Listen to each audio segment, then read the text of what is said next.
Bom dia, meus irmãos. Vamos continuar, amados, a nossa aula de angelologia, como explicamos semana passada, que inclui demonologia, que é o estudo dos demônios, ok? Sem mais delongas, vamos orar. Deus querido, muito obrigado pelo nosso tempo aqui nesta manhã, pela possibilidade e acesso que temos de estudar a Tua Palavra. Como sempre, ó Deus, a nossa maior necessidade é da obra do Teu Espírito em nós, em nossas mentes e corações, dando-nos entendimento daquilo que vamos estudar. Em nome de Jesus nós oramos. Amém. Amados, Agostinho de Hipona disse: assim, pois, de maneira alguma e em tempo algum, os espíritos que chamamos anjos começaram por ser trevas. No mesmo instante em que Deus os criou, foram luz, criados não para serem ou viverem simplesmente, mas ainda iluminados para viverem vida feliz e sábia. Quinto século, Agostinho de Hipona, Cidade de Deus. Definição: estudos sobre os anjos e os demônios, sua natureza, origem, propósito e fim. Semana passada nós paramos no slide que agora vamos entrar, falando sobre a natureza moral dos anjos. Então vamos lá. Todos os anjos foram criados santos por Deus. Contudo, a Bíblia diz que muitos se rebelaram contra o Criador, tornando-se definitivamente maus. Vamos ver nossa base bíblica, irmãos, começando em Jó, capítulo 38. Desculpe, esse aí nós já lemos. 2 de Pedro 2,4. Pois Deus não poupou os anjos que pecaram, mas os lançou no inferno, prendendo-os em abismos tenebrosos, a fim de serem reservados para o juízo. Judas 6. E quanto aos anjos que não se conservaram suas posições de autoridade, mas abandonaram sua própria morada, ele os tem guardado em trevas, presos com correntes eternas para o juízo do grande dia. Se não me engano, semana passada, não sei se foi o Adson ou alguém perguntou sobre se os anjos podiam se converter, pois você foi outra pessoa, uma coisa assim, né? Então está aí a sua resposta, eu não quis antecipar para não dar spoiler, está na Bíblia 2000 anos, mas tudo bem, de que, na verdade, por decreto de Deus, e até porque, irmãos, anjos não são como nós, sabendo, o sabedor daquilo que seria o nosso caminho histórico, Deus decidiu que a nossa natureza seria redimível, enquanto Ele não fez a mesma aplicação aos anjos. Por quê? Nós realmente não sabemos. Não há uma explicação bíblica do porquê. Eu nem sei se você pode chamar de alma dos anjos ou espírito dos anjos, porque na verdade é isso exatamente que eles são, apenas espírito. Não pode ser resgatada. Então, se realmente aquele entendimento está correto, de que 1/3 dos anjos caíram junto com Satanás, este 1/3, o texto está aqui, estão definitivamente condenados. Então não há nenhuma possibilidade de mudança, né? Infelizmente não há arrependimento para eles. Bem, desde os tempos antigos foi aceito pelos grandes teólogos da igreja que os anjos que guardaram seu estado original, por outro lado, foram confirmados em bondade, uma vez que as escrituras os apresentam associados ao serviço permanente de louvor e a eventos do porvir. Além disso, os anjos bons não podem cair porque foram eleitos. Então, a ideia aqui, meus irmãos, é que a partir da queda, ambas as condições, tanto dos caídos quanto dos que conservaram a sua condição, se tornaram permanentes, certo? Então, como falamos anteriormente, no parágrafo anterior, os demônios nunca deixarão de ser demônios. E os anjos que não caíram, nunca cairão, ok? O estado deles se transformou em algo permanente. Particularmente, a última afirmação do parágrafo, porque eles são os anjos eleitos. Então, a parte da doutrina da eleição é que ela não é um estado do qual alguém pode estar e depois não estar. Não há salvo e depois não salvo.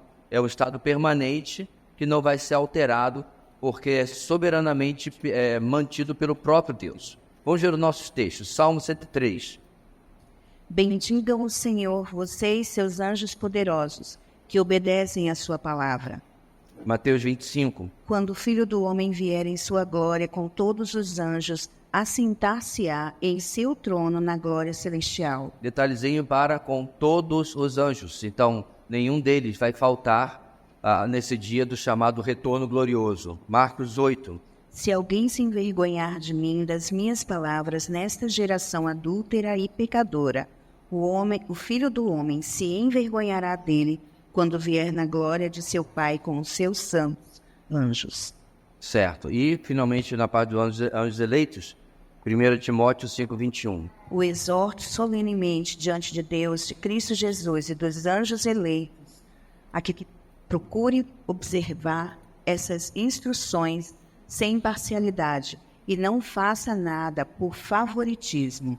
Então, novamente, irmãos, é importante salientar isso porque toda hora alguém inventa alguma coisa, certo?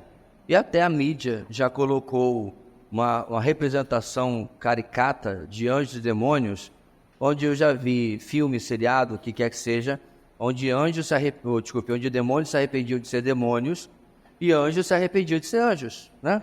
Então, quer dizer, o pessoal se cansou da maldade e o pessoal se cansou da bondade. Então, fica interessante para vender ticket de filme, mas não tem fundamentação bíblica. Não funciona assim, certo? A Bíblia fala de uma maneira diferente e permanente.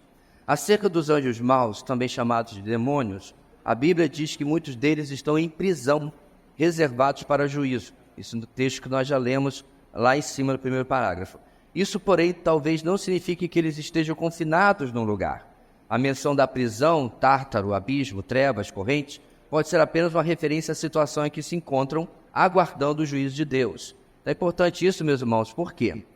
Existe uma corrente teológica que o irmão sabe que eu já mencionei várias vezes, o amilenismo, e a gente vai falar um pouquinho mais sobre isso nesta doutrina e na próxima, que entende que hoje Satanás está preso. O autor do nosso livro, de maneira até bem jocosa, diz que se ele está preso, ele está com liberdade condicional, porque está por aí aprontando, né? Ou então está com tornozeleira, podendo ir para onde quer que seja. Porque não faz sentido, irmãos. Claro que eles têm uma explicação por quê daquilo que eu vou acabar de falar. Quem já viu uma pessoa endemoniada, primeira coisa que vai perguntar é como é que Satanás está amarrado, se olha o camarada como é que está aqui. A não ser que você vá cair na ideia liberal de que é tudo doença mental, né, psiquiátrica, né? Porque eu já vi uma menina de 14 anos jogar 2 homens de 100 e poucos quilos longe. Se isso é doença psiquiátrica, eu vou chamar de poder mutante, na verdade. Isso não existe. Quem já viu um endemoniado vai questionar isso. Aí a resposta deles é, não. É só o chefão que está preso. Só o chefe do tráfico.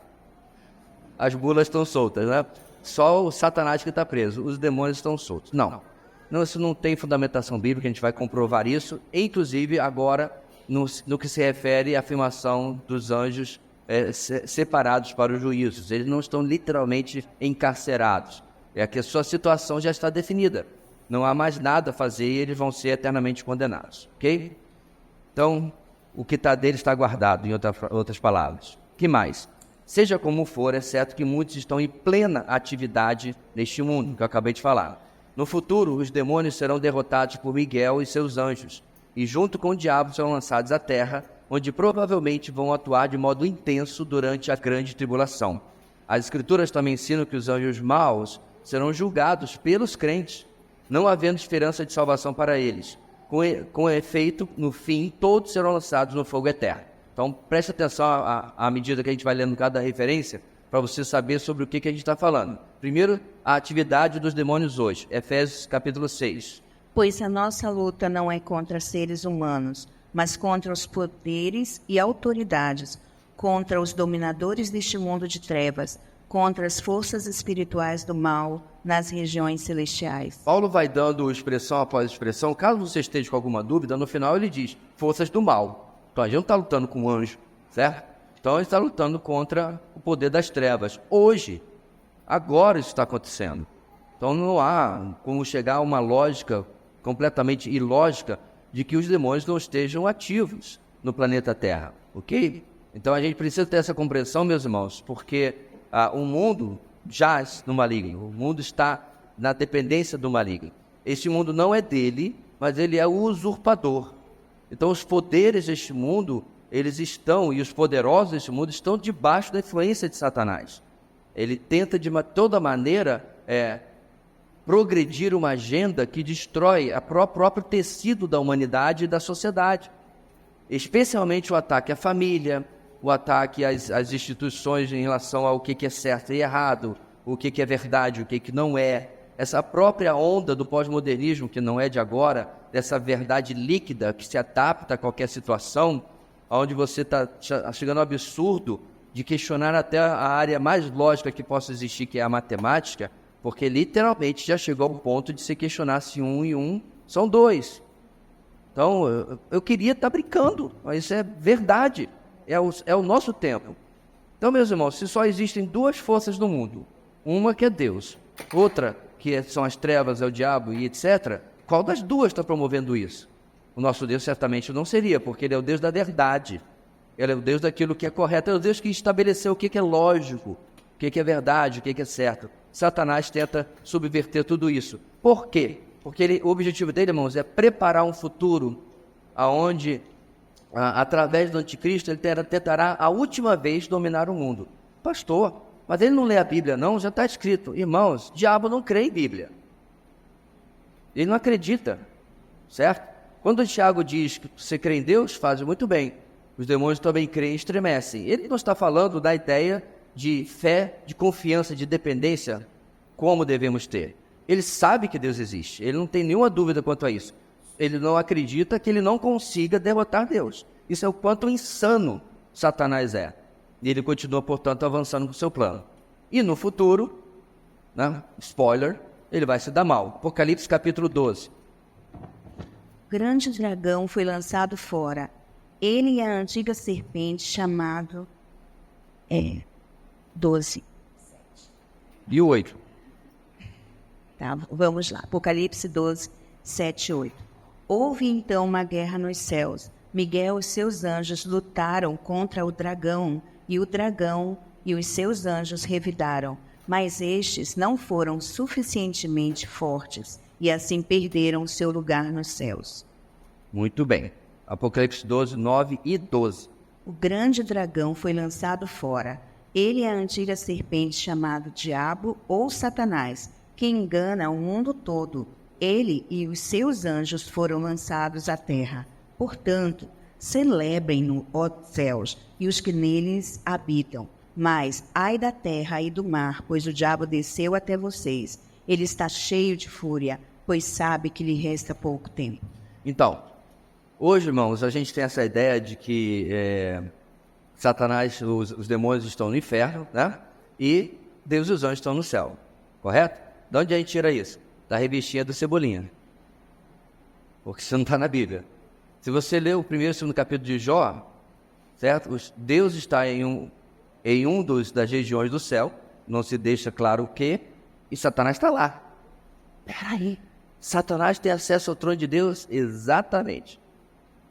E Deus não é afetado de absolutamente nada com isso. O inferno hoje, irmãos, ele está vazio. Condenação eterna ainda não aconteceu. Certo? Então vamos por partes, que nem o Jack Stripador, né? Vamos por partes. Essa é antiga. Bem, ponto aqui, meus irmãos, é que em Apocalipse capítulo 12, na grande tribulação, ele é expulso do céu. Certo? O acesso dele à presença de Deus é interrompido. Aí, o texto vai dizer que Satanás vai à terra com grande fúria. Por quê? Porque ele sabe que seus dias estão contados. Então ele está começando a ver que ele está perdendo a partida, está perdendo a guerra final. E aí ele começa, na grande tribulação, a assolar a terra da maneira como ele pode, ok? Então aí ele é expulso de vez da presença de Deus. 1 Coríntios 6:3. Vocês não sabem que haveremos de julgar os anjos? Quanto mais as coisas desta vida. A dedução aí, meus irmãos, é que não se pode estar se referindo aos anjos bons, certo? Mas aos anjos maus, porque não há sentido de nós julgarmos os anjos bons, porque eles não estão passíveis de condenação. Há uma possibilidade de que o texto esteja falando do papel dos anjos na eternidade, certo? Como é que é a palavrinha agora? Semana passada, irmãos, alguém perguntou sobre isso. Conjecturando, exatamente, certo? Há uma conjectura de que é possível que o texto está falando de que nós estaremos julgando os anjos a respeito de seu papel na eternidade, ok? Guarda isso daí. Porém, o mais provável é que se refira ao julgamento dos demônios, ok? E aí a gente vai à forra. Hebreus capítulo 2. Pois é claro que não é a anjos que ele ajuda, mas aos descendentes de Abraão. Não há salvação para os anjos, e novamente está se referindo aos demônios. E Mateus 25. Então ele dirá aos que estiverem à sua esquerda: malditos, apartem-se de mim para o fogo eterno, preparado para o diabo e os seus anjos. Acho tão interessante, irmãos, quando o pessoal gosta de criar uma caricatura de Deus, que é esse Deus hippie, né? Esse Deus woke, esse Deus que dá a mão para todo mundo para cantar Kumbaya ou We Are The World, sei lá o quê. Malditos. É como o Senhor vê aquele que não se rende a Cristo como Senhor e Salvador, ponto. Ah, mas ele é tão bonzinho, ele é tão legal, ele ajuda as pessoas, ele salva cachorrinho da rua, ele faz sei lá o quê. Tá, e daí? Já falei 1 milhão de vezes nessa igreja, a grande separação que há na humanidade, certo? É entre o que você fez com Cristo e o que você não fez com o sacrifício dele. Acabou. Não há plano B, não há segunda alternativa, não há repescagem, não tem como ficar de recuperação, não tem prova em fevereiro. Não é assim que os alunos ficam torcendo para não repetir de ano? Não tem o quê? Aprovação automática, que nem tem no ensino público hoje em dia. Não tem. Ou a pessoa se rende a Cristo como Senhor e Salvador ao ouvir o Evangelho da Salvação, ou esse é o destino. Pastor, mas eu tenho muita dificuldade com isso. No céu vai ter um balcão de reclamação? Chegar lá, você expressa a sua dificuldade. Irmão, se eu disser para vocês que eu não luto com alguns conceitos teológicos, eu estaria mentindo. Mas eu não os resisto. Se Deus diz que A é A, eu não vou ficar questionando se é maiúsculo ou minúsculo. O ponto é que o texto é claro, certo? Quando as pessoas ficam querendo trocar, né? Coloca o coração no lugar do cérebro, o cérebro no lugar do coração. E quer fazer teologia com o coração, acaba mal. Teologia, meus irmãos, doutrina, a gente faz com o cérebro, com razão. Creio, penso, logo creio. Ok? Com permissão de Descartes de parafrasear a frase dele. Penso, logo creio. Eu penso as Escrituras. E as Escrituras estão dizendo por A mais B que as pessoas, sim, serão condenadas. O juízo final não é uma brincadeira. E nem é o exterminador do futuro vindo acabar com tudo, não. É o Senhor que vem julgar. Ele vem julgar a terra. Salmo 98, olha quanto tempo, irmão, já fala isso. Vem julgar a terra com justiça, julgará os povos com equidade. Mas o pessoal não quer isso, o pessoal quer um Deus paz e amor. Eu acho interessante que o pessoal está tão aí animadinho com o Jesus do The Chosen, né? Eu estou esperando na hora que ele começar a virar a mesa e começar a dizer ai para cá e para lá e condenar as pessoas. O pessoal vai gostar tanto dele. Eu espero que eles passem essa parte também, né? Porque está lá na Bíblia. Ficar só passando Jesus que gosta de ir à festa e abraçar as pessoas e curar, é maravilhoso. Mas ele não é só assim. Jesus não é só o cordeiro, ele é o leão também, tá? Bem, tem um monte de texto aqui, onde é que a gente parou mesmo, que eu nem lembro agora. Não, agora a gente vai começar outro slide, né? Vamos, agora a gente vai falar do ministério dos anjos, ou seja, o que eles fazem. Ministério significa serviço, né? Por mais que você lembre dos ministros do governo e da Suprema Corte, que não servem a ninguém, tá? Mas ministro significa servo, ministério significa serviço. Qual é o serviço deles? Os anjos realizam o ministério de adorar e servir ao Senhor, jamais aceitando adoração para si mesmos. Então vamos por parte para a gente não também se enrolar. Isaías capítulo 6, passamos por isso na exposição da noite. Acima dele estavam serafins, cada um deles tinha 6 asas, com 2 cobriam o rosto, com 2 cobriam os pés e com 2 voavam. Daniel 7. De diante dele saía um rio de fogo, milhares de milhares o serviam, milhões e milhões estavam diante dele. O tribunal iniciou o julgamento e os livros foram abertos. Pelo menos nós já podemos afirmar que os anjos são milhares de milhares, né? Se esses milhões e milhões, porque essa é uma visão do futuro. que a Daniel está tendo, se são ainda se referindo aos anjos, ou já se referindo aos homens, o texto não é claro, mas pelo menos milhares e milhares de anjos são. Apocalipse capítulo 5. Então olhei e ouvi a voz de muitos anjos, milhares de milhares e milhões de milhões. Eles rodeavam o trono, bem como os seres viventes e os anciãos, e cantavam em alta voz: digno é o Cordeiro que foi morto de receber poder, riqueza, sabedoria, força, honra, glória e louvor. Depois ouvi todas as criaturas existentes no céu, na terra, debaixo da terra e no mar, e tudo que neles há, que diziam: aquele que está sentado no trono e ao Cordeiro seja o louvor, a honra, a glória e o poder para todo sempre. Amém. Então, o texto seguinte, mais recente em relação a Daniel, já explicou o outro. Então, são milhões e milhões. Agora, para pensar, irmãos. Você tem a volta de Jesus, o retorno glorioso, certo? Então, como é que vai ficar exatamente o firmamento? Você coloca milhões e milhões de seres. O sol vai acabar, vai ser oculto. Vai tomar completamente os céus. Eu não sei como, porque também isso para mim não é nenhuma dificuldade para o nosso Deus, mas quem vai estar sempre diante do alcance da visão dos homens, porque a Bíblia diz, todo olho o verá, é quem está no centro. Em um cavalo branco, vestido de branco e sua roupa tingida de sangue, diz Apocalipse capítulo 20, 19. Ou seja, Jesus vem e milhões de anjos ao seu redor, e nós, já avisei, aprende a andar de cavalo, certo? Vindo com ele no final da tribulação para destruir e acabar com o reinado do anticristo dos seus 7 breves anos.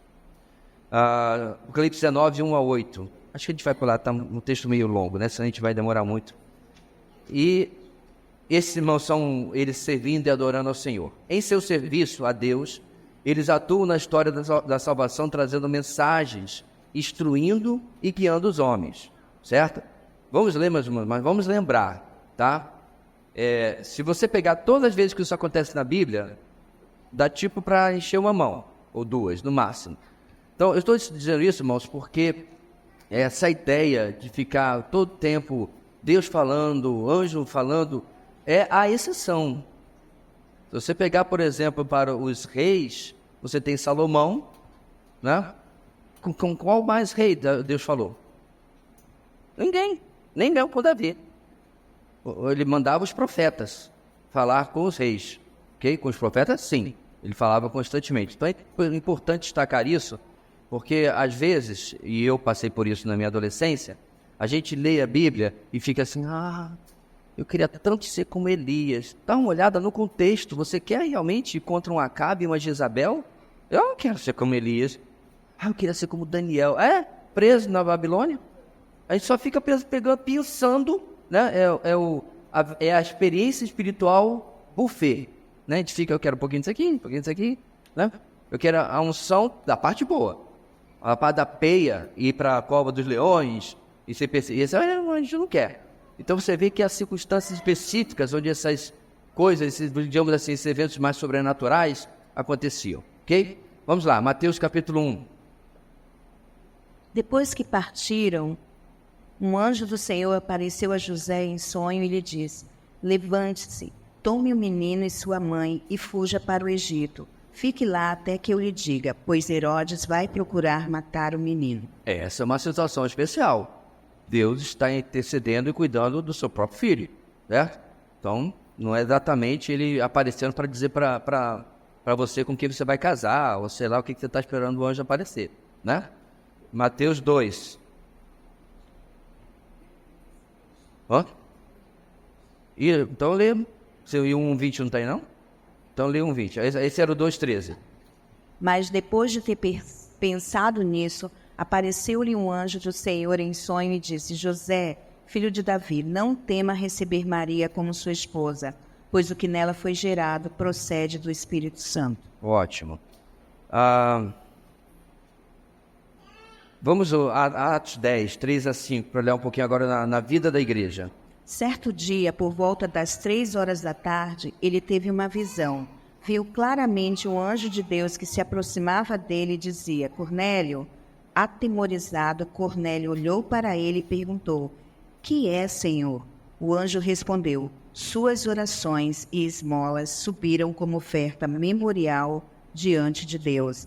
Agora, mande alguns homens a Jope para trazer um certo Simão, também conhecido como Pedro. Muito bem. O texto que nós falamos ali em Lucas, irmãos, é o anúncio aos pastores sobre o nascimento de Jesus, ok? Só para a gente saber o contexto. Já Atos 10, por que é relevante esse anjo aparecer? O que estava acontecendo com a igreja até então? Ela estava ensimesmada entre os judeus, ok? E eles já estavam assim, dizem aí os historiadores, há 10 anos. Então passou uma década e o povo está só evangelizando os judeus. Então, depois de tudo que Jesus falou, depois de tudo que Jesus fez, não tinha caído a ficha de que o Messias era para o mundo inteiro. E ele não é apenas o Messias dos judeus, ok? Então eles estavam evangelizando, a igreja estava crescendo, tomando conta de Jerusalém, aos milhares e milhares. E aí, Deus tem que intervir. Como é que ele intervém? Ele vai, chama este romano, de nome Cornélio, e aí vocês conhecem a história, né? Ele vai atrás de Pedro, que estava naquela ocasião perto da casa dele, em Jope, que é a cidade, hoje, se não me engano, de Japa, no litoral de Israel, existe até hoje, e o chama. E ele vai lá, meio constrangido, porque ele não entra na casa de gentios, né? Toda aquela limitação judaica, mas ele vai, Deus converte a família inteira de Cornélio, e aí abre os olhos de Pedro. A partir daí, meus irmãos, o evangelho chega a Samaria, chega a outros lugares e ele se expande, ok? Essa é a necessidade da aparição do anjo nesse contexto. Os anjos também atuam como instrumento na aplicação do juízo divino contra os maus.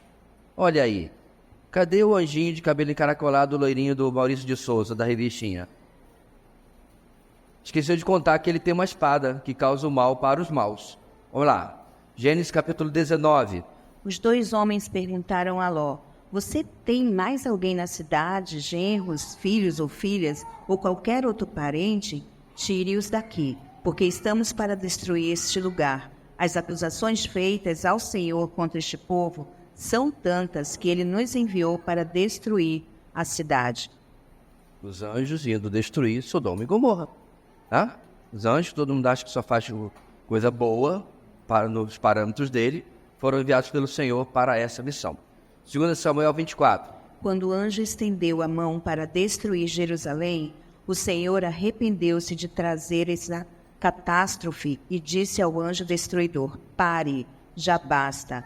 Naquele momento, o anjo do Senhor estava perto da eira de Araúna, o jebuseu. Esse é o evento onde Davi fez o censo do povo, não por uma necessidade, não para fazer projeto social, nada. Ele fez o censo por vaidade, certo? O seu capitão da guarda tentou até demovê-lo dessa iniciativa, dizendo que ele não precisava disso.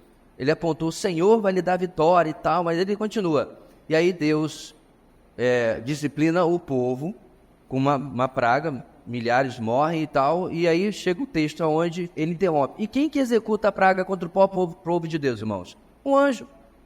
Ele executa o juízo de Deus também. Então, a próxima vez que você ficar orando, que nem de gente que ora: Senhor, queria ser visitado pelos seus anjos, pense bem. Pode não ser uma boa visita. Pode dar ruim, né? De repente você tem alguma coisa aí que você precisa acertar com o Senhor. 2 de Reis, capítulo 19. Naquela noite, o anjo do Senhor saiu e matou 185.000 homens no acampamento assírio. Quando o povo se levantou na manhã seguinte, o lugar estava repleto de cadáveres. Alguém reconhece o texto?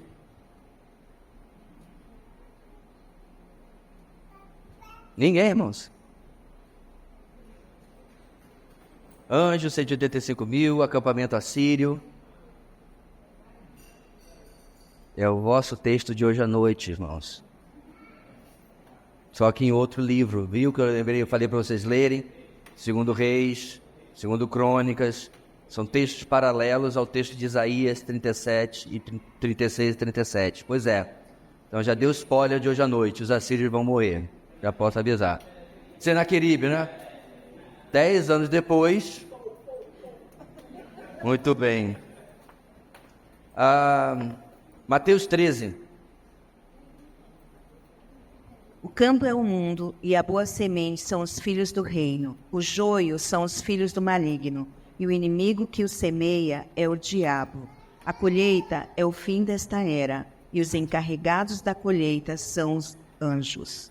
Então, os filhos do diabo são plantados no meio do trigo. O joio é plantado no meio do trigo.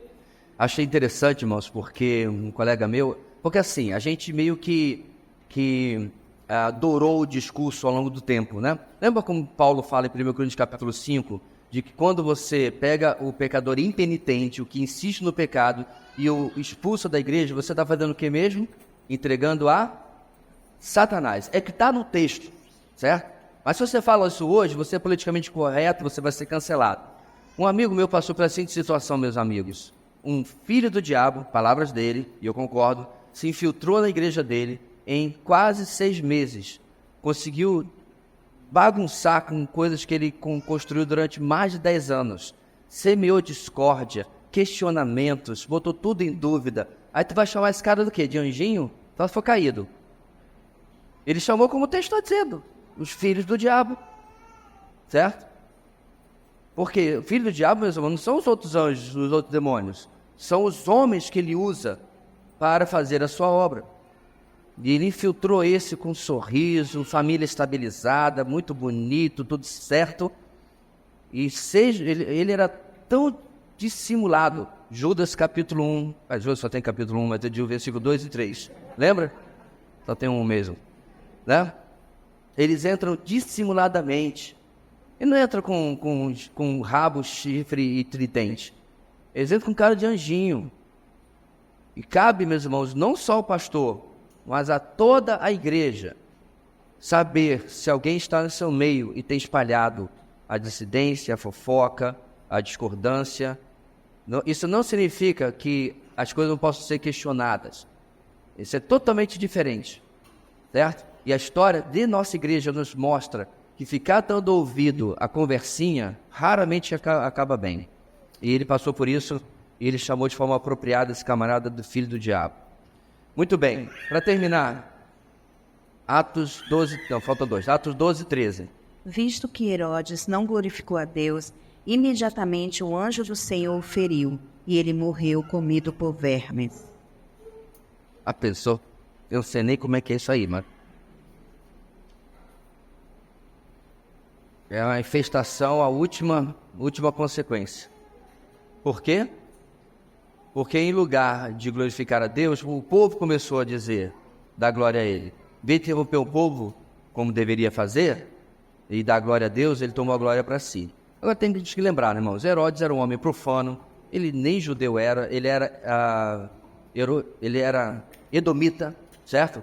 Ele era o resto do resto que havia sobrado do povo de Edom, já havia sido praticamente exterminado pelos diversos impérios que passaram por Israel, ok?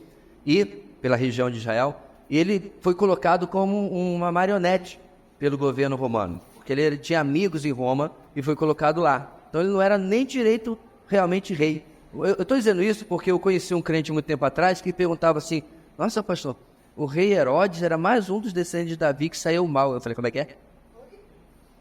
Descendente de quem? Você vê, como você não presta atenção na Bíblia? Não. Herodes não era descendente de Davi. Ele não era nem judeu. Ele era um usurpador do trono. Certo? E aí, morreu como morreu. Ok? Para terminar, irmãos, Apocalipse capítulo 20.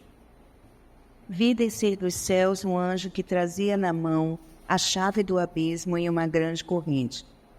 Ele prendeu o dragão, a antiga serpente, que é o diabo, Satanás, e o acorrentou por 1000 anos. Lançou-o no abismo, fechou-o e pôs um selo sobre ele, para assim impedi-lo de enganar as nações, até que terminassem os 1000 anos. Depois disso, é necessário que ele seja solto por um pouco de tempo.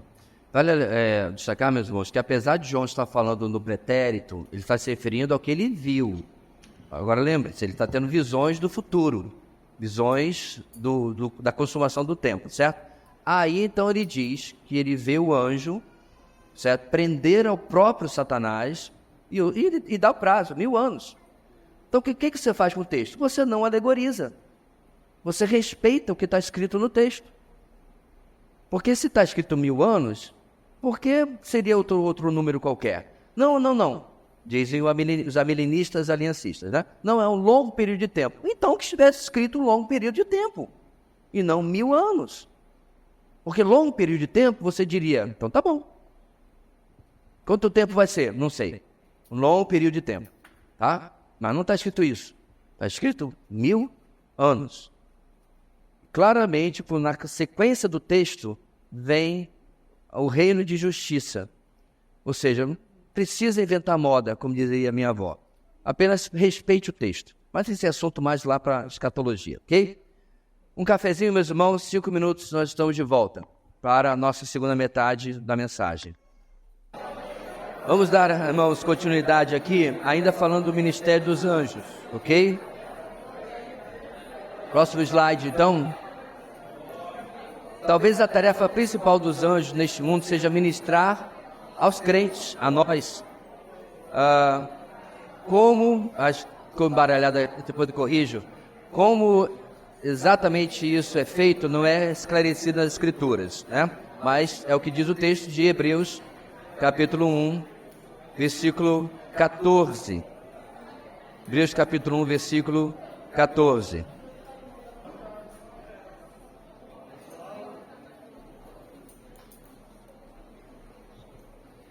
Os anjos não são, todos eles, espíritos ministradores enviados para servir aqueles que hão de herdar a salvação? Ele está perguntando de forma retórica, é claro, né? A resposta é, obviamente, sim. O Novo Testamento ainda dá indícios de que as crianças são, de alguma forma, beneficiadas pelos ministérios dos anjos, que os salvos recebem amparo angélico em face da morte, e que os anjos têm um interesse intenso pelo maravilhoso tema da salvação do homem. Sobre as crianças, Mateus 8:10. Cuidado para não desprezarem um só destes pequeninos, pois eu lhes digo que os anjos deles nos céus estão sempre vendo a face de meu Pai Celeste. Então, irmãos, o que exatamente os anjos fazem em relação às crianças? Nós não sabemos. O texto apenas mencionou uma ligação entre as crianças e os anjos, certo? Então, eu creio exatamente isso, porque às vezes a gente não tem condição de ficar prestando atenção nas nossas crianças o tempo todo, e só a providência de Deus para salvar, né? Para cuidar de algumas coisas que eles se metem. Então, o texto diz que há um cuidado especial, ok. Lucas 16:22. Chegou o dia em que o mendigo morreu, e os anjos o levaram para junto de Abraão. O rico também morreu e foi sepultado. Então, durante a passagem desta vida para a próxima, nós somos escoltados pelos anjos de Deus. 1 de Pedro 1:12. A eles foi revelado que estavam ministrando não para si próprios, mas para vocês, quando falaram das coisas que agora lhes foram anunciadas por meio daqueles que lhes pregaram o Evangelho pelo Espírito Santo enviado dos céus, coisas que até os anjos anseiam observar. Pedro está apenas mencionando que a obra e a história da redenção é algo tão maravilhoso, a pregação da salvação é algo tão maravilhoso, que os anjos gostariam de participar mais disso do que provavelmente Deus nos permitiu. Inclusive, meus irmãos, não existe evangelismo angélico, é o que o texto está falando. É nossa responsabilidade única. Deus pode usar um anjo para direcionar alguém para a salvação, sem dúvida nenhuma. Direcionar alguém em relação a um cristão, um crente, para que ele ouça o evangelho, sem dúvida nenhuma. O anjo em si, porém, não irá pregar. Essa tarefa é exclusiva dos cristãos. Não há possibilidade de salvação de outra maneira. Ok? Bem, atenção, vamos lá. A quem se refere a expressão o anjo do Senhor? Ok? Então, na Bíblia, irmãos, nós vamos encontrar essa expressão diversas vezes.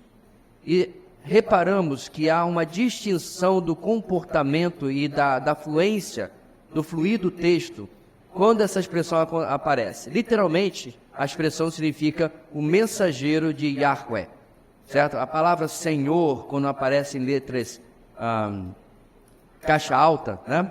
Todas uma maiúscula ainda maior e as outras maiúsculas mais em caixa baixa, assim, mas tudo maiúscula, é, na verdade, em hebraico, o nome de Deus, o qual nós não sabemos exatamente a pronúncia. já foi explicado lá em Teologia Própria, certo? Que é um nome que havia apenas as consoantes e perdeu-se a pronúncia com o tempo. Mas para o final do Antigo Testamento, irmãos, e a transição para o Novo, os estudiosos incluíram as vogais de Adonai nas consoantes, alterando o som, fica o mais próximo que nós chegamos a Yahweh. Sim, é a mesma coisa que se fala em português Jeová. Mas Jeová, irmãos, não é o nome de Deus. É uma tentativa humana, até porque não tem nem J em hebraico, certo? Jerusalém é Yerushalayim, não tem J, não se pronuncia J. Jesus é Yeshua, isso é tudo aportuguesado. Isso dito, este ser aparece, e olha como a gente vê uma diferenciação nas aparições dele.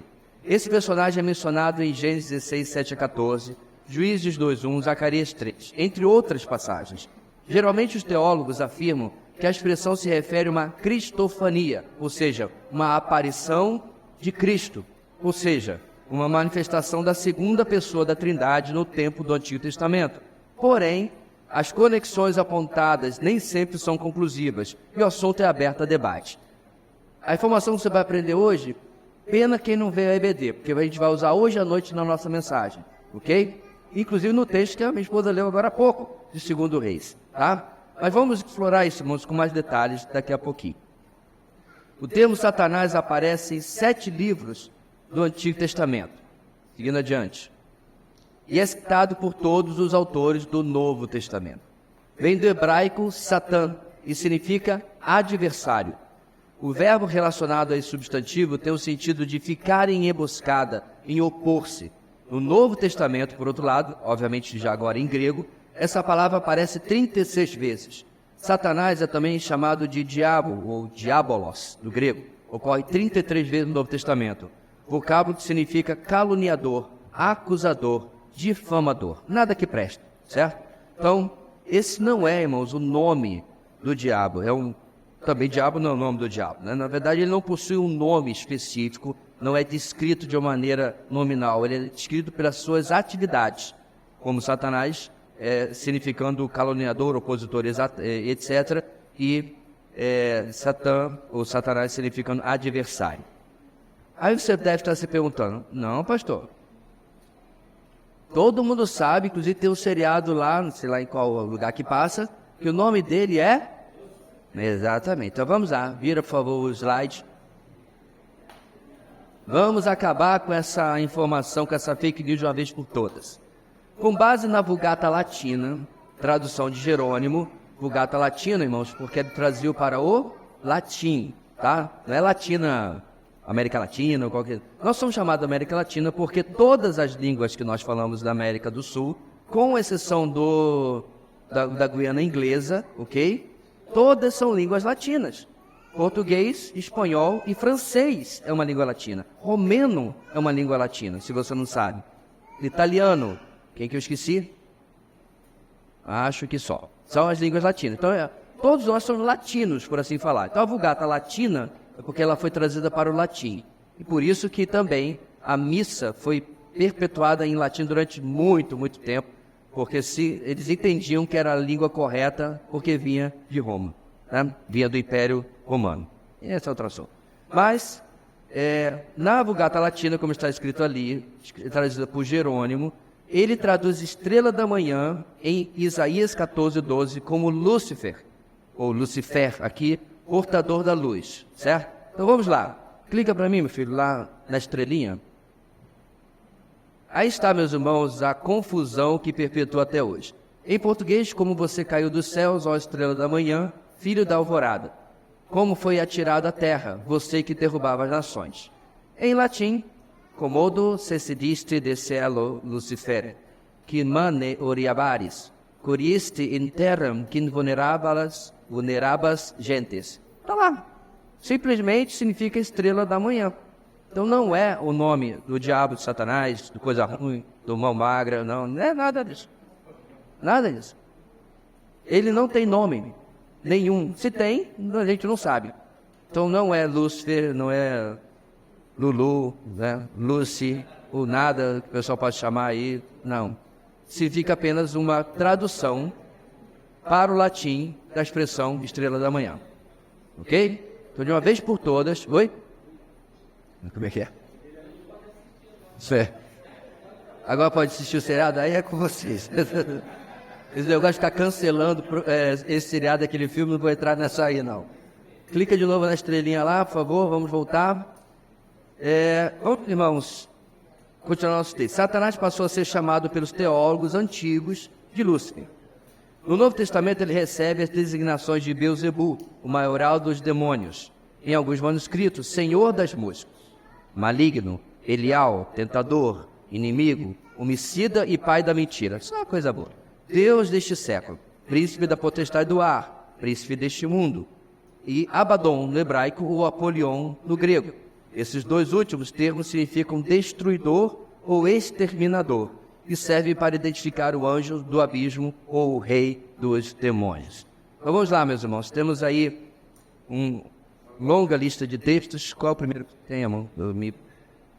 Vamos lá, 2 Coríntios 11, 14. Cadê o meu Mike aqui? Mike morreu. Você desligou? Não, tá ligado, só tá mutado. Agora, isso não é de admirar, pois o próprio Satanás se disfarça de anjo de luz. Pode continuar. Próximo texto. Mateus 12. Mas quando os fariseus ouviram isso, disseram: é somente por Beelzebul, o príncipe dos demônios, que ele expulsa demônios. Ele não conseguiu explicar o que Jesus fazia, e aí disse, não, ele expulsa porque ele é o chefe deles. Aí Jesus falou assim, uma casa dividida pode subsistir? Por que o diabo iria fazer o bem, que era libertar uma vida? Não faz sentido. 2 Coríntios 6,15. Que harmonia entre Cristo e Belial, que há de comum entre o crente e o descrente? Então, é interessante, irmãos, como Paulo usa o nome de um falso Deus, né, da antiguidade e chama esse falso Deus de quê? De Satanás, certo? Então, quando a gente pensa nos falsos deuses da antiguidade, Baal, Astarote ou qualquer outro que você puder pensar, Krishna, de fato, o que existe por trás é toda uma engenharia maligna, demoníaca, para aprisionar os povos nas suas religiosidades. Por quê? Porque simplesmente você vai criando barreiras e mais barreiras para o Evangelho ao redor do mundo, em toda a cultura. Até onde eu possa lembrar, irmãos, nunca existiu uma cultura não religiosa. Sempre havia uma associação a falsos deuses. Em parte porque eles não conseguiam explicar os próprios fenômenos e a própria existência. Eu me lembro quando eu ouvi a história de uma das tribos indígenas aqui de Roraima, sobre como o mundo veio a existir. Então surgiu um pássaro preto que se mergulhou em um lago, e meio que o lago explodiu, alguma coisa assim, e dali veio as montanhas, as árvores e tal.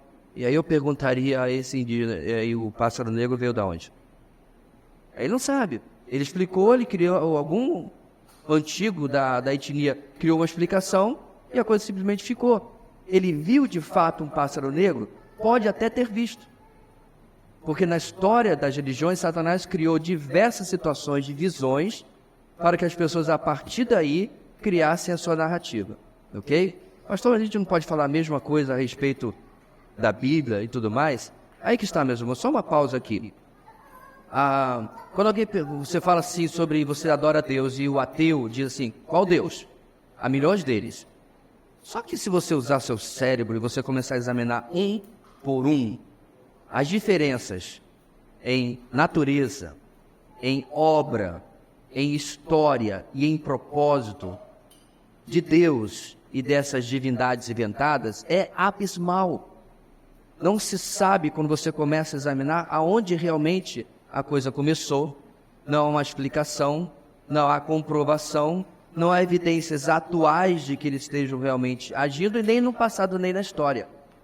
Contudo, você tem simplesmente, vou logo já com o gol de placa, né? Você tem na morte e ressurreição de Cristo, e o fato de que, literalmente, milhares de pessoas aceitaram a perseguição, o martírio, a tortura, a morte por causa disso, como comprovação histórica de que realmente aconteceu. Inclusive, nós falamos isso lá em Cristologia. Porque, meus irmãos, por que alguém morreria por uma mentira? Você viu realmente Jesus ressuscitado e nunca aconteceu? E a pessoa sofrendo torturas e morte por causa disso? Crucificação por causa disso? Essa semana, não sei qual foi a dor que eu senti por alguma coisa que eu fiz. Eu fiz tanta coisa por causa da minha lesão na perna que certas coisas bem doloridas e tal, né? Mas o que arde cura, o que aperta segura. Aí eu brinquei no meio de uma dessas sessões de dor e tortura, eu confesso, fui eu. Que fez o quê? Não importa, fui eu. Desde que a dor pare. Aí você vai morrer, aceitar a tortura por causa de uma mentira. Ponto é, meus irmãos, que você não vê a mesma coisa de maneira alguma acontecendo na história das religiões. Basta estudar, certo? Então Deus tem nos dado, de diversas fontes, áreas e ângulos que você puder pensar, abundante evidência. As Escrituras. Que quando alguém tenta desacreditar as Escrituras, meus irmãos, eu fico pensando, tá, mas você quer realmente entrar nessa briga? Bora lá. Nenhum documento na história da humanidade tem a sustentação de manuscritos, de arqueologia, de testemunhas que a nossa palavra de Deus tem. Nenhum. Absolutamente nenhum. Inclusive dos ramos pseudo-cristãos. Aí o camarada foi para a floresta, achou umas placas de ouro, e aí teve uma revelação nova de Deus, escreveu o livro dos Mormons. Joia, cadê as placas de ouro? Não, então depois que eu usei, elas dissolveram. Conveniente. Agora você vai em Jerusalém, no Museu do Livro, e você encontra todo o livro de Isaías de fora a fora. Não podia tirar foto, mas eu tirei assim mesmo?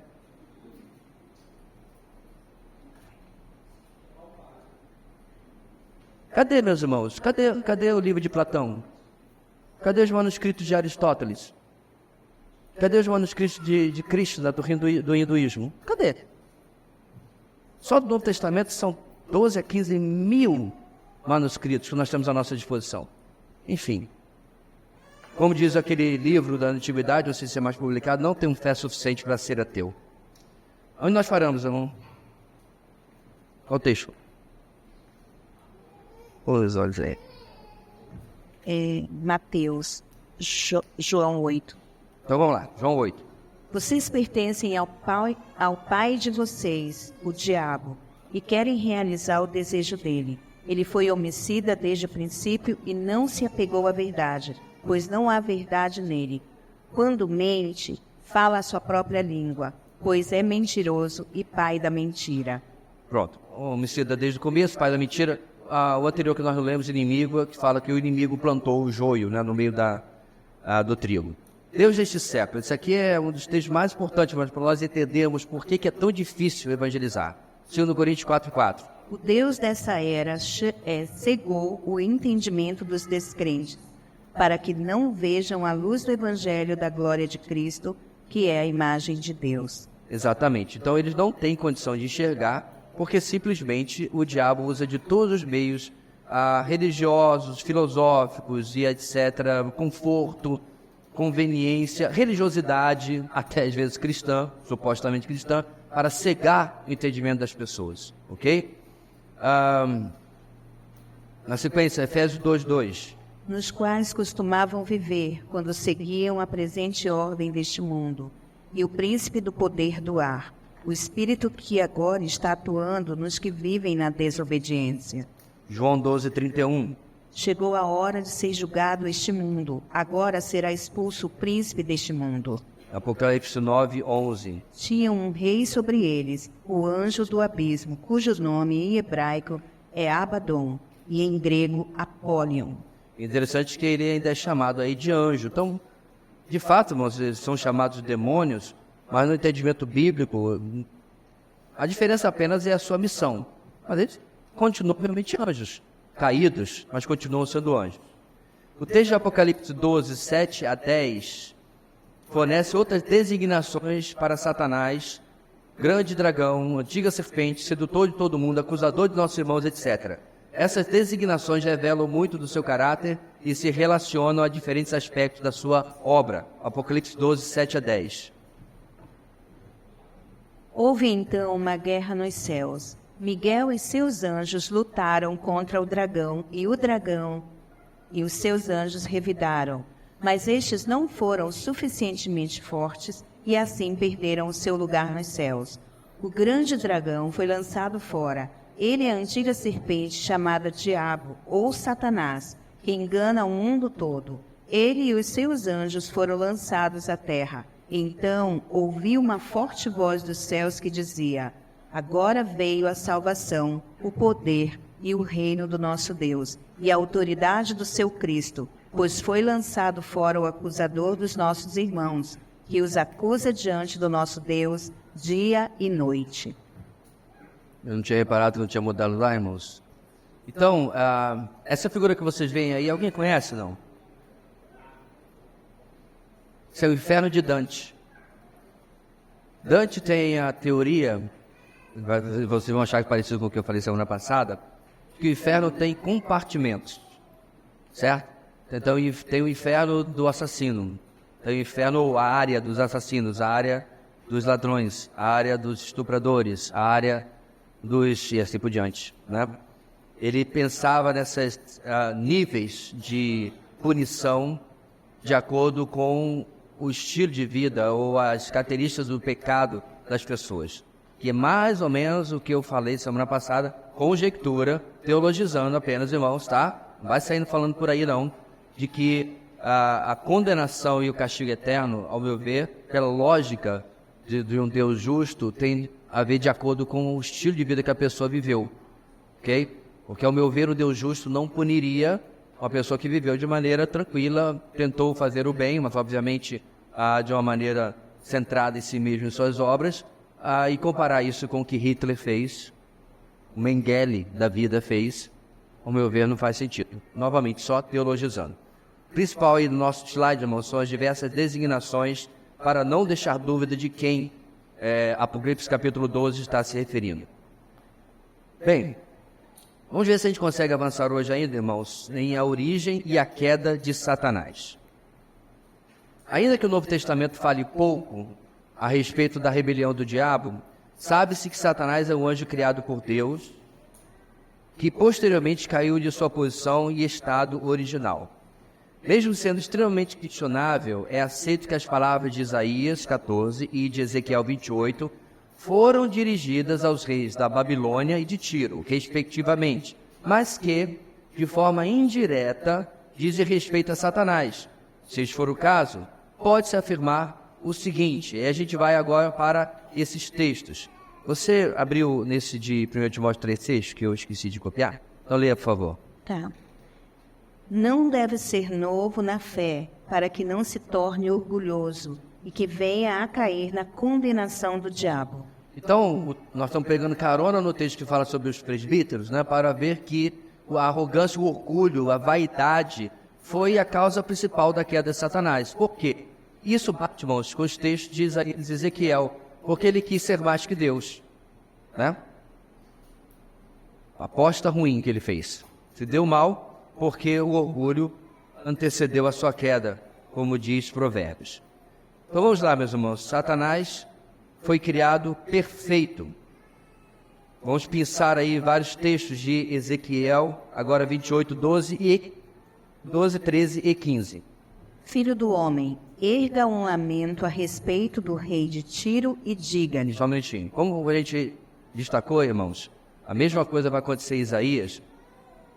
Em primeira análise, o texto está se referindo ao rei de Tiro, Ezequiel, e ao rei da Babilônia, lá em Isaías, ok? Se você acompanha com atenção e tem uma memória melhor do que a minha, você lembra que quando passamos por Isaías, eu deixei isso bem claro. É um texto de duplo cumprimento. Ele é dirigido a um rei daquela época, mas quando você lê o texto, Isaías menciona coisas que o rei daquela época não poderia fazer e não poderia ser sobre ele. Por exemplo, você estava no Éden. Ele não estava no Éden. No Éden só tinha 4 pessoas. Deus, Adão, Eva e o coisa ruim. Só. Não tinha mais ninguém lá. O rei da Babilônia não estava lá. Ok, irmãos? Para nós caminharmos. É assim que a gente tem analisado esses textos historicamente. Voltando para Ezequiel 28:12. Assim diz o soberano, o Senhor. Você era um modelo de perfeição, cheio de sabedoria e de perfeita beleza.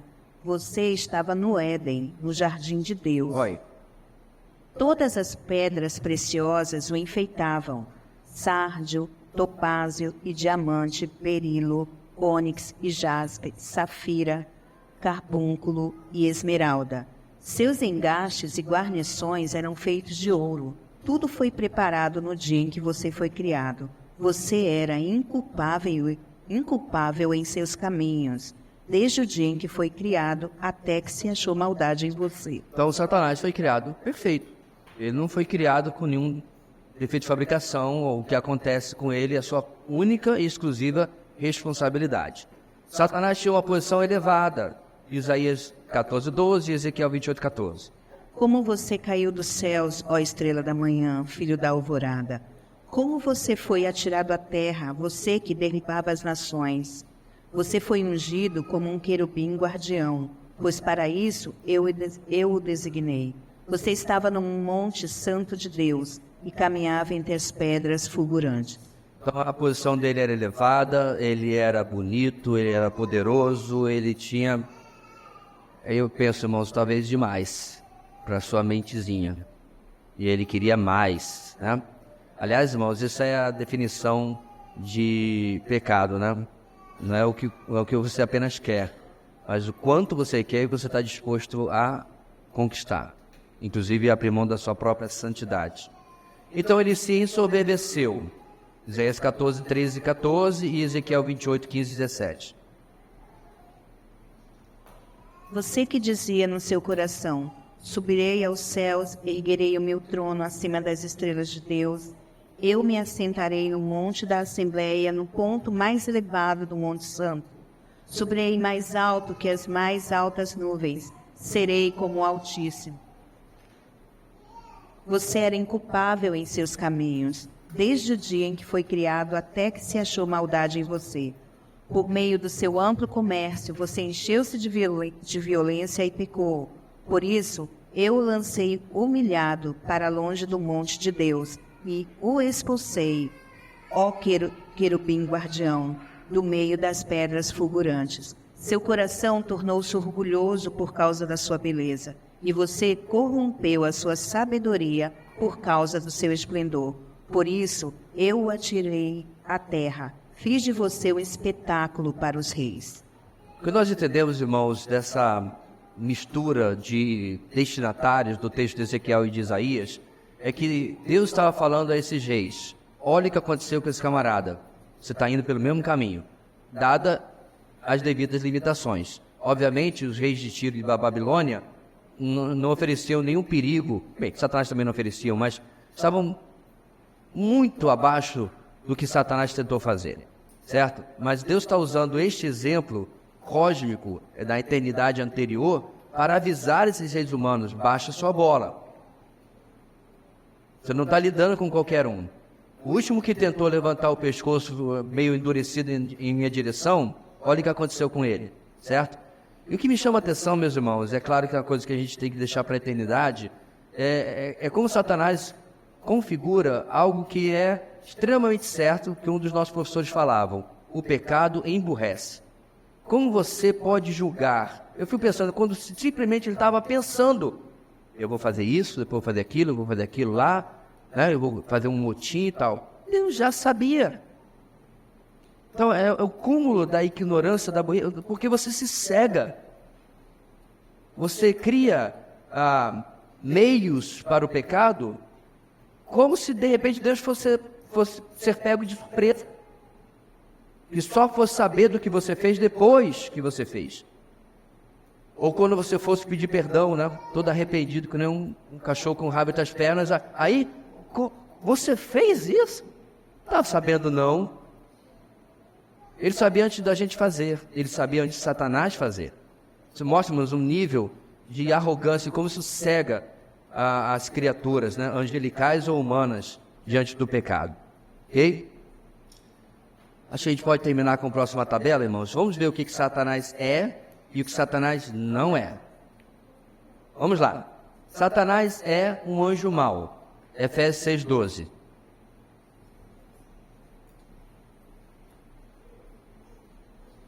Aqui, irmão. Página 180. 6:16, perdão. Eu li errado. Além disso, usem o escudo da fé, com o qual vocês poderão apagar todas as setas inflamadas do maligno. Ele não é um Deus mau. Ok? Importante destacar isso. Tiago 2,19. Você crê que existe um só Deus? Muito bem. Até mesmo os demônios creem e tremem. Irmãos, essa é uma noção que nunca morre. Satanás não é o opositor de Deus. Não é o opositor no sentido de igualdade de forças, certo? Toda hora essa mentira aparece em algum lugar.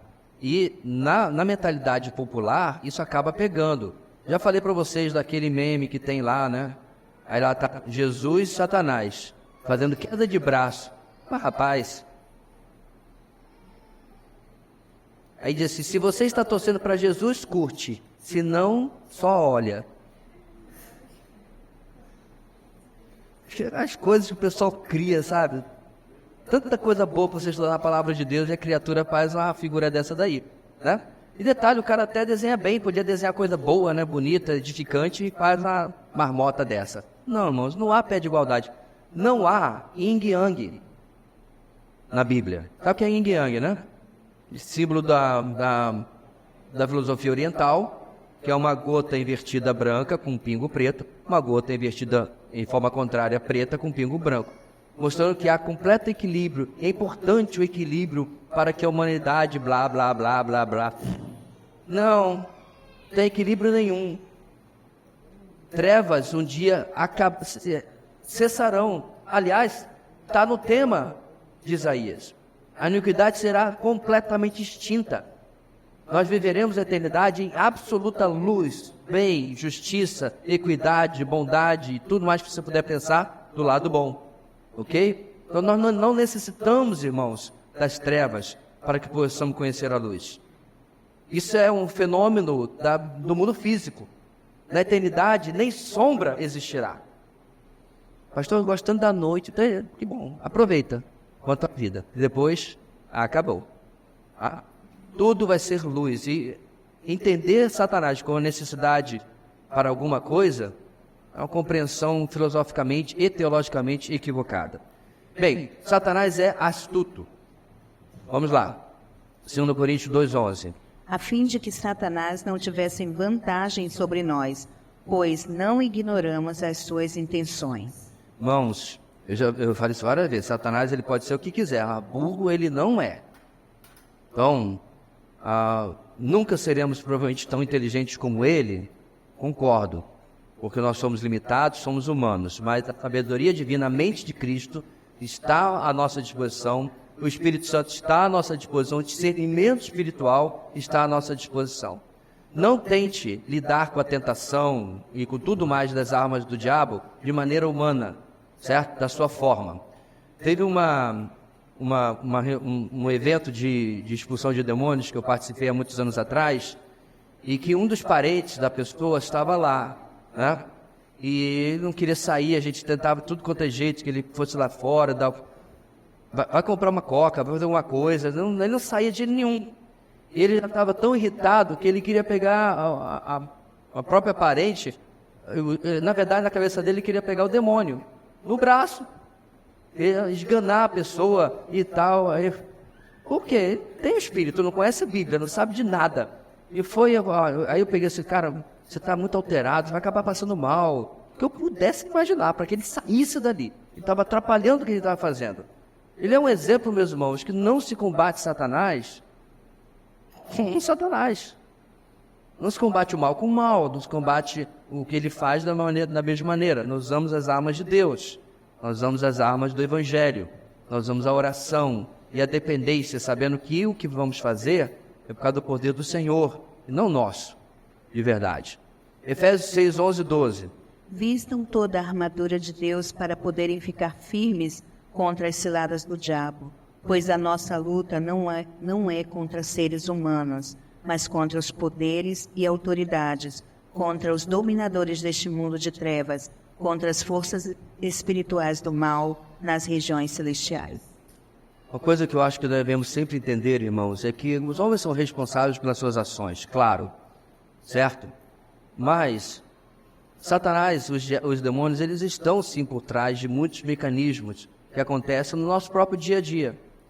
Então, se você está sendo aviltado, irritado, provocado por alguém, lembre-se, além do fato da natureza pecaminosa desta pessoa, tem o que nós acabamos de ler. Tem as forças do mal, as forças das trevas que estão agindo, e muitas vezes pode estar agindo sim por trás daquela pessoa, para provocar você a ira e a perder a cabeça e a fazer alguma besteira ou alguma coisa parecida. E quantas vezes nós caímos nisso, certo? Então, se a pessoa está aqui na sua cara, né, lhe aviltando, lhe provocando, distorce a vista, muda o foco. Então, em lugar de olhar aqui, olha lá. Vou pedir para você botar a mão na frente dos seus olhos, não, porque senão eu tiro nesse tipo de igreja, nesse tipo de palestra. Mas a ideia, meus irmãos, é você entender que não é o problema não está aqui. O problema está mais adiante. Porque Satanás, ele nunca vai conseguir fazer nada em relação à sua salvação. Amém, irmãos? Acabou. Game over. Mas ele vai toda a sua vida tentar, para que você não seja quem você precisa ser em Cristo. Para que você caia nas mais banais situações e provocações. Tudo o que ele puder, para que o pecado aconteça na sua vida, em todos os graus possíveis, ele vai tentar. Não é à toa que o nome dele é tentador. Está na descrição da função. Certo? Entender isso é necessário. Chegar ao ponto de ficar querendo colocar tudo a culpa no diabo, né? Teve uma irmãzinha, estava lá no nosso acampamento, lembra? Nos ajudando lá, ela esqueceu a Bíblia. Ela ficou quase 5 minutos botando a culpa no diabo. Quando eu esqueço alguma coisa, irmãos, eu sei quem culpar, a minha memória. Não necessariamente o diabo. Não fica toda hora procurando o diabo embaixo de cada coisa, né? E tal, e botando tudo a culpa nele, aí é um extremo. Dizer que ele não faz absolutamente nada é outro extremo. Nossa preocupação é saber que a situação existe, essa realidade espiritual existe, mas a nossa preocupação principal, irmãos, é saber como está o meu coração. Sabe por quê?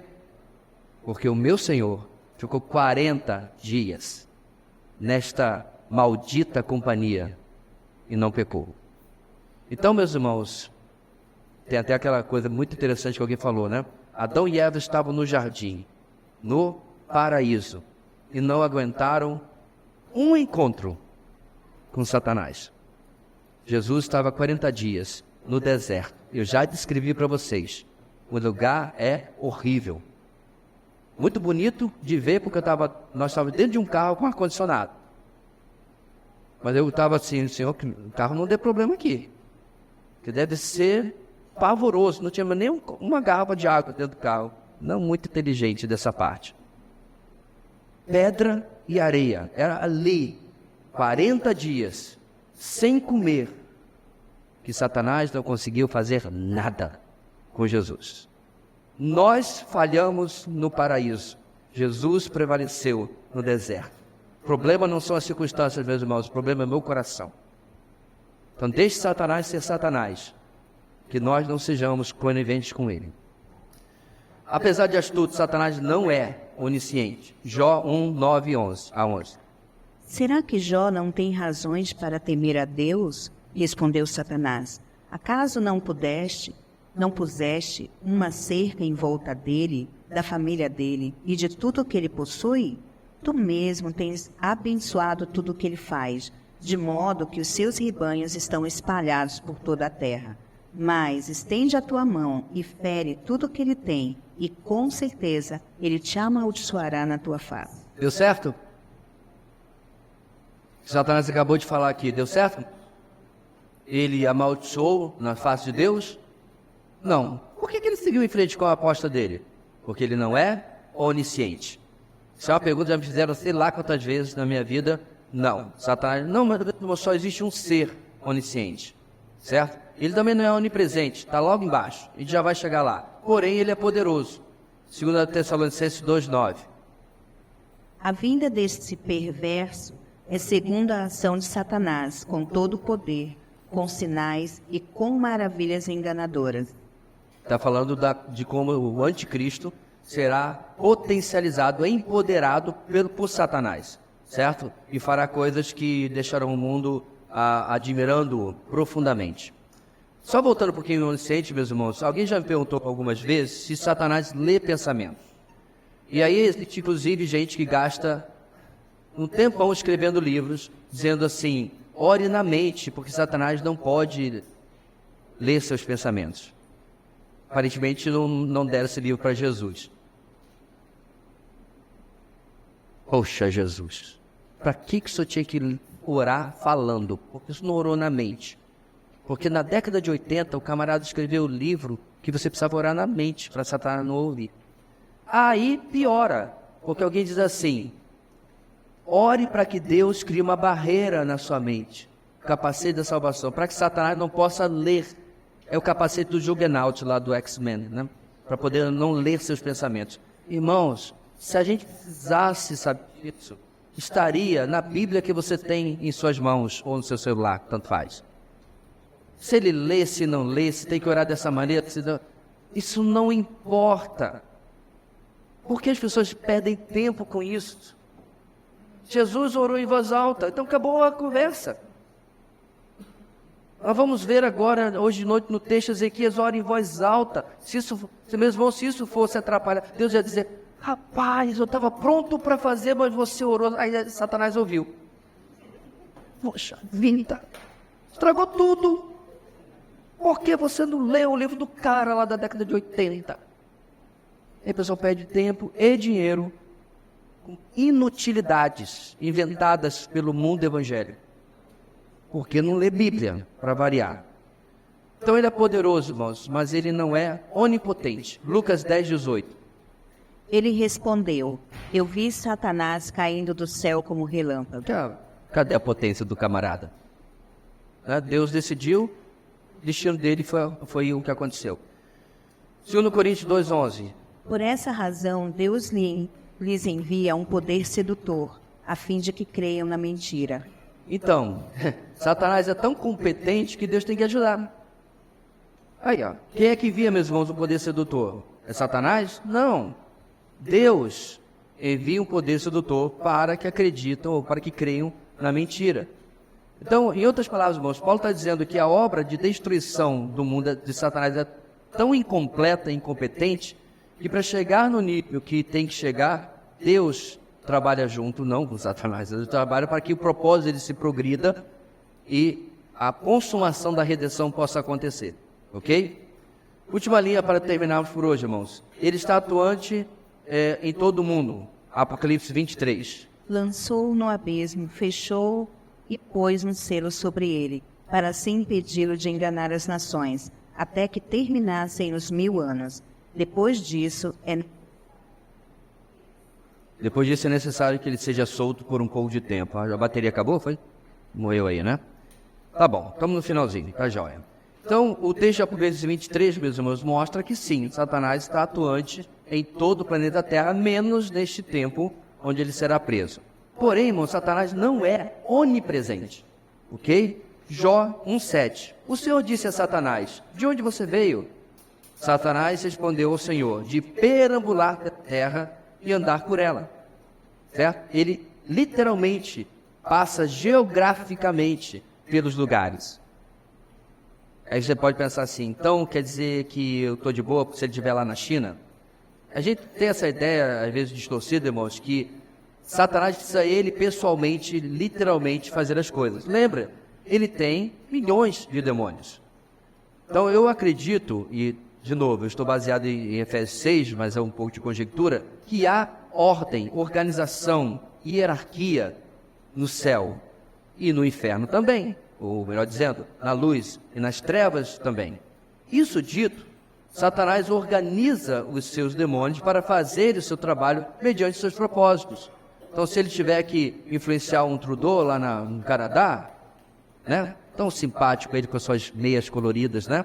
E acabando com o país, talvez ele mande um demônio de uma categoria maior, talvez ele vá pessoalmente, não sei, certo? Mas de repente para mexer com a vida do pobre do Zé Padeiro, o Zé Pedreiro, que tá lá, ninguém conhece, anônimo, talvez ele mande um demônio de uma categoria menor. O ponto aqui, meus irmãos, é que ele não é onipresente, mas ele tem, infelizmente, seus demônios espalhados por todo lugar, e sim, aí sim, ele pode ter uma rede de informação que deixa a rede social no chinelo. Aí ele compartilha coisas. É por isso que às vezes, irmãos, você tem esses fenômenos que alguém vai falar com o seu parente que morreu, né? E não está falando com o parente que morreu nenhum, está falando com o demônio, se fazendo por aquele parente. E aí ele fala de algo, sua filha está não sei aonde, lá no Paraná, muito triste com você e tal. O avô falando, né? Vá lá, se reconcilia com sua filha.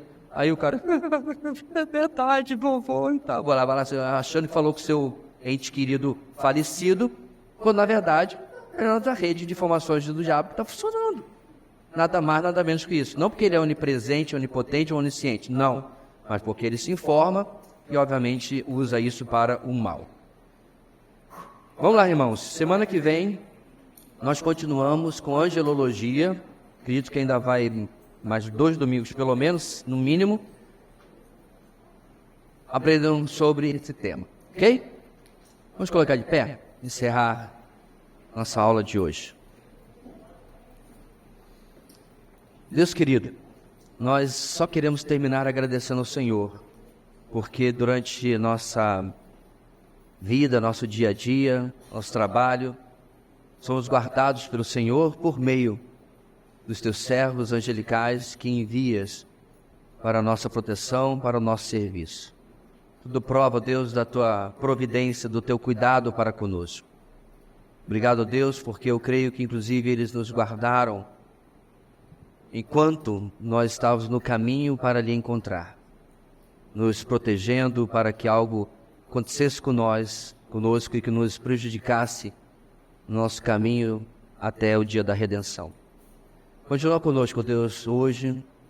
Abençoa a nossa tarde de descanso, para alguns de trabalho, e que à noite, ó Deus, possamos estar aqui para honrar e glorificar o teu nome. É o que oramos em nome de Jesus. Amém.